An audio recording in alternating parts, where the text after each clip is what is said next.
Hello guys, today you are going to witness something disturbing, and that is Angry Joel. He comes out every now and then to wreak havoc, and he is back today with a vengeance.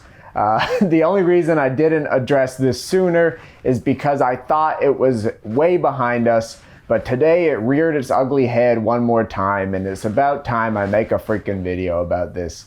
One of my favorite websites in the world is Letterboxd. It's a really cool app that is somewhere between social media and film criticism. You get to see your friends' reviews. It's fun to see reviews for my movies. It's fun to leave reviews for movies and do some critical thinking, get some debates going in the comments. It's just a really fun app that's well designed, and I lose way too much time to it. And, IMDb is the classic. I still go on IMDb to look at the trivia or the cast, but that website feels like it's designed in 2010 and it hasn't changed since. It has none of the social features or organic sort of UI that Letterboxd has developed, and it's a little behind. So I love Letterboxd, and I love Letterboxd for every reason except one. And that reason is how to get your movies on Letterboxd. Letterboxd ingests all their information from a website called the Movie Database. And the Movie Database is my least favorite website on this planet. So to get your movie on Letterboxd, you have to submit it to the Movie Database, and then it takes Letterboxd about a night to ingest that information, and your movie will appear on Letterboxd.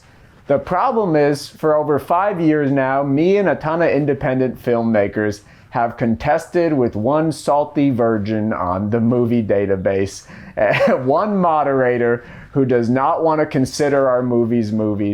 And I remember back in 2019, I had just finished a movie, and I posted them all to get them on Letterboxd, and I get this message that all my submissions have been deleted.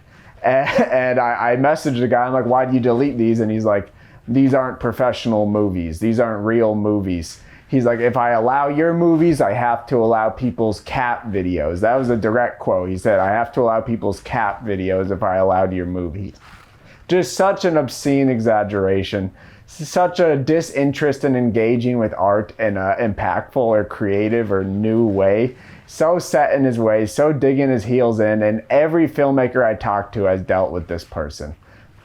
This person simultaneously upkeeps thousands of porn entries on the Movie Database, so he's more than happy to list every porno ever released on DVD. But the fact that my movies don't get distributed and don't go to festivals by choice, it's not like, oh shoot, my movie's not good enough. No, I don't try to get my movies in festivals and stuff. But those were the reasons. The movies have to debut at an official festival or something like that, and they have to be released by a company. It's just so infuriating because Letterboxd allows independent films. Letterboxd, once your movie is ingested by Letterboxd, it'll stay up. Sometimes it doesn't. Sometimes TMDB removes it and it fucks with Letterboxd's system, and you have to reach out to Letterboxd and say, hey, can you fix this? And they usually will. With some problems, there are multiple Joel Havers on Letterboxd because of them removing stuff and my stuff getting wishy-washy. So every time I would add a new Joel movie to TMDB, it would create a new Joel, and then Letterboxd would make a new Joel. So now I maintain all my movies in my own list on Letterboxd because there's like 3 Joel Havers that all my movies are split amongst, and there's duplicates, and there's a whole mess.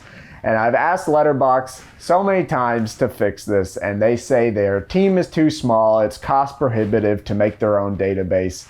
And I sympathize, but I just think it's so strange to ingest your data from a website that has different guidelines for what constitutes a movie when you are a movie website. Just some more on this person. They have banned 2 of my accounts, and just this week, after submitting my 3 newest movies, I get a ton of emails about how I got moderator responses, and they say, we know this is a duplicate account, we don't allow that, you're banned. I was banned for what? Submitting movies to the movie platform. What is my crime? I don't know. And this is the most hypocritical bullshit part. back in 2019 when I didn't have an audience, he was like, oh, it's not a professional movie, it's an amateur movie. Then jump ahead a couple years, I garner an audience, I start to support myself off my films, and by definition my films become professional. This guy adds a clause in his ever-expanding Bible that he actually calls the content guidelines, the content Bible, which is so annoying. But he adds a clause, no exceptions for popular YouTubers. And he called Pretend That You Love Me a viral video to another filmmaker. They're like, Joel Haver's movie has hundreds of thousands of views and it has a lot of like merit. Why did you remove that? Why did you remove my movie? And he said, some people have had success with viral videos online, but that doesn't mean, that we're gonna allow them as movies. And this person is so infuriating. They have no interest in thinking critically. Because if you look at it like this, I just made Anyone Else But Me, a movie that cost $4,000, very much in the exact same vein as Clerks. I got all my friends together, shot a movie for a low budget, and the movie was completed. What's the difference between my movie and Clerks? That hundreds of thousands of dollars were put into Clerks to have it owned by a distributor and pushed. That's the only difference. My movies are playing on the same screens as big Hollywood movies, and it is just so stupid because streaming services have democratized content onto the same screens. On YouTube, you're watching on your laptop. On Paramount Plus, you're watching on your laptop. Same goes for phones, same goes for TVs. It is just so baffling and is so discouraging. And I'm not just saying this to defend myself, which he has also claimed. He claims that I'm just doing this as some self-serving act.